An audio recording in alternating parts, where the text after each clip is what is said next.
රුපියල් මිලියන 50ක් පමණ වටිනා කුෂ්මද්‍රව්‍ය තොගයක් ශ්‍රී ලංකා රේගුවේ මත්ද්‍රව්‍ය පාලන ඒකකය විසින් සොයාගෙන තිබේ.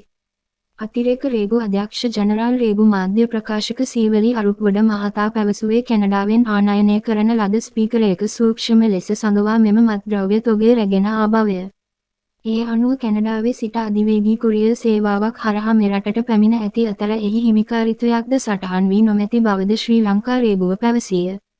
පසුගිය ජනවාරි 9 වැනි දින මත්ද්‍රව්‍ය සඟවා ඇති බවට ලද සැකයක් හේතුවෙන් මෙම ස්පීකරය ශ්‍රී ලංකා රේගුවේ මත්ද්‍රව්‍ය පාලන ඒකකය විසින් සිය භාරයට ගෙන ඇති අතර නමුත් එය දීර්ඝ කාලයක් හිමිකාරිත්වයක් නොමැතිව පැවතීම නිසා පසුගිය 25 වැනි දින රේගු නිලධාරීන් විසින් පරීක්ෂා කරන ලදී.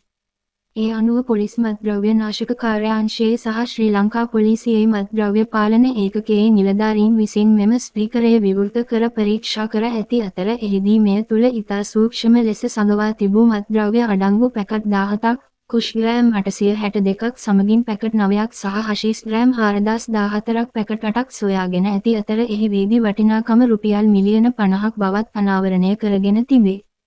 සොයාගත් මත්ද්‍රව්‍ය තොගය වැඩිදුර නීතිමය කටයුතු සඳහා පොලිස් මත්ද්‍රව්‍ය නාශක කාර්යාංශයට බාර දී ඇති අතර සිද්ධිය සම්බන්ධව වැඩිදුර පරීක්ෂණද ක්‍රියාත්මකය.